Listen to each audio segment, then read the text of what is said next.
Olá, pessoal! Sejam muito bem-vindos ao nosso canal. Hoje, vamos embarcar numa jornada intelectual incrível, voltando no tempo até a Grécia Antiga, para entender onde e como nasceu algo que moldaria para sempre a forma como pensamos o mundo, a filosofia ocidental. Imaginem um tempo, lá pelo século VI a.C., onde o conhecimento sobre a natureza, sobre a vida e sobre o próprio universo era quase que inteiramente explicado por mitos e religiões. As divindades controlavam os fenômenos naturais, as grandes narrativas explicavam a origem do mundo e a conduta humana era regida por leis divinas. Não havia espaço para questionamentos racionais no sentido que conhecemos hoje.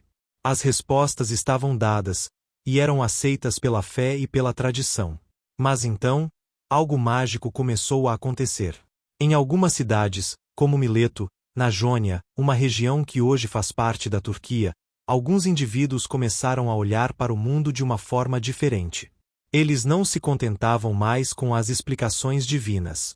Eles queriam entender por que as coisas aconteciam, queriam buscar a causa por trás dos fenômenos. Foi um salto gigantesco, uma verdadeira revolução no pensamento humano. Eles foram os primeiros filósofos, e é por isso que a Grécia Antiga é considerada o berço do pensamento ocidental. Os pré-socráticos, em busca do arqué. Os primeiros desses pensadores, que vieram antes de Sócrates, por isso os chamamos de pré-socráticos, tinham uma grande curiosidade em comum. Eles queriam descobrir o que eles chamavam de arqué. E o que seria o arqué? Pensem nele como a essência primordial, o elemento fundamental, o princípio original de tudo o que existe. Era a busca pela matéria-prima, pela substância básica que deu origem e que continua a sustentar o cosmos. Eles estavam tentando encontrar uma unidade na diversidade do mundo, um ponto de partida racional para toda a existência.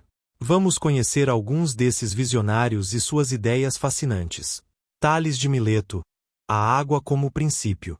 Nosso primeiro personagem é Tales de Mileto, que viveu por volta de 624 a 546 a.C. Tales é frequentemente chamado de o primeiro filósofo. E por que ele é tão importante? Não é pela sua resposta em si, mas pela pergunta que ele fez e pela forma como ele a buscou. Tales olhou para o mundo e observou a importância da água para a vida, para a germinação das sementes, para a umidade dos seres vivos. Ele notou que a água pode ser encontrada em diferentes estados, líquida, sólida, gelo, gasosa, vapor, e pensou: será que tudo vem da água? Será que a água é o arqué? Ele argumentou que a água era o princípio fundamental de todas as coisas. Para Tales, a terra flutuava sobre a água, e a água era a fonte de toda a vida. Pensem na simplicidade e na ousadia dessa ideia para a época. Ele não invocou um deus do oceano para explicar a água.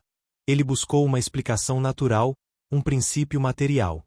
Isso, por si só, já foi um passo gigantesco para longe do pensamento mítico e em direção ao pensamento racional. Anaximandro, o ilimitado e indefinido Apeiron.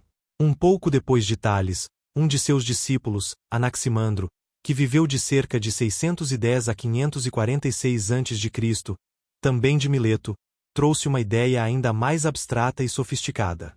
Anaximandro concordava que havia um arqué, mas ele discordava que fosse a água, ou qualquer outro elemento específico que pudéssemos tocar ou ver. Para ele, se o arqué fosse algo como a água, por exemplo, ele seria limitado e teria uma forma definida.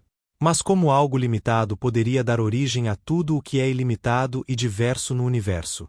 Anaximandro propôs que o arqué era o que ele chamou de apeiron. O apeiron é o ilimitado, o indefinido, o indeterminado. É uma substância eterna e indestrutível, da qual tudo o que existe se separa e para a qual tudo retorna. Pensem numa massa primordial, sem forma, sem limites, de onde todas as coisas surgem por um processo de separação e combinação. É uma ideia muito mais complexa e abstrata do que a de Tales, mostrando a evolução do pensamento desses primeiros filósofos, que já buscavam conceitos que iam além do que era imediatamente perceptível pelos sentidos. Heráclito de Éfeso, o fogo da mudança constante. Agora, vamos para Éfeso, com Heráclito, que viveu por volta de 535 a 475 a.C. Heráclito é um dos filósofos mais famosos dos pré-socráticos, conhecido por uma frase que ecoa até hoje, Panta rei, que significa tudo flui. Heráclito olhava para o mundo e via apenas mudança, fluxo e transformação constante. Ele dizia que ninguém se banha duas vezes no mesmo rio, porque tanto o rio quanto a pessoa estão em constante mutação. A cada instante, novas águas correm, e a pessoa que entra no rio já não é exatamente a mesma de antes. Para Heráclito, o arqué que melhor representava essa ideia de fluxo incessante era o fogo. Mas não pensem no fogo como um elemento estático, como a água ou a terra. O fogo, para Heráclito, é o símbolo da própria mudança, da transformação, da energia que consome e recria. Ele acreditava que o universo estava em um constante processo de vir a ser, em uma eterna batalha de opostos, dia e noite, vida e morte, guerra e paz, que geravam o equilíbrio e a harmonia do cosmos. Essa harmonia dos opostos era crucial para Heráclito. É da tensão entre o que parece contraditório que surge a ordem. É um pensamento dinâmico, que celebra o movimento e a impermanência. Parmênides de Eleia. A imutabilidade do ser. E então, para contrastar radicalmente com Heráclito, surge Parmênides de Eleia, que viveu por volta de 515 a 450 a.C. Se Heráclito era o filósofo da mudança, Parmênides foi o filósofo da imutabilidade. Ele propôs uma ideia que desafiava a nossa percepção comum do mundo. Para Parmênides, o ser é, e o não ser não é. O que isso significa? Significa que aquilo que existe, o ser, é eterno, imutável, indivisível, completo e imperecível. Não pode ter começado a existir, porque se tivesse começado, teria vindo do não ser, o que é impossível. E também não pode deixar de existir. Para Parmênides, a mudança e o movimento que percebemos com nossos sentidos são ilusões. O que nossos olhos veem, um rio fluindo, uma árvore crescendo, uma pessoa envelhecendo, é uma mera aparência, uma distorção da verdadeira realidade. A verdadeira realidade, acessível apenas pela razão, é a do ser único e imóvel. É uma ideia radical que nos faz questionar a confiabilidade de nossos sentidos.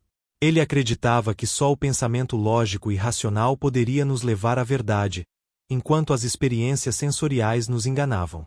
Essa distinção entre a verdade racional e a ilusão sensorial seria fundamental para a filosofia ocidental. Vejam como esses primeiros pensadores, os pré-socráticos, já nos mostram a diversidade e a profundidade do pensamento filosófico. Eles não estavam interessados em construir grandes sistemas morais ou políticos, mas sim em desvendar os segredos da natureza, em encontrar a essência do universo. Eles pavimentaram o caminho para tudo o que viria depois na filosofia, ao ousarem questionar o estabelecido e buscar respostas racionais. Nesse primeiro momento, vimos o início de uma jornada que transformou a forma como entendemos o mundo. Saímos dos mitos para as primeiras tentativas de explicar a realidade através da razão. Vimos Tales com a água, Anaximandro e seu ápeiron misterioso, Heráclito e o fluxo constante do fogo, e Parmênides e a imutabilidade do ser. São os pilares de uma tradição de pensamento que valoriza a curiosidade, o questionamento e a busca pela verdade. E agora, para vocês refletirem. Se tudo o que percebemos é de fato um fluxo constante, como Heráclito propôs, o que isso significa para a nossa própria identidade? E se, como Parmênides sugeriu, a mudança é uma ilusão, como podemos confiar no que nossos sentidos nos dizem sobre o mundo?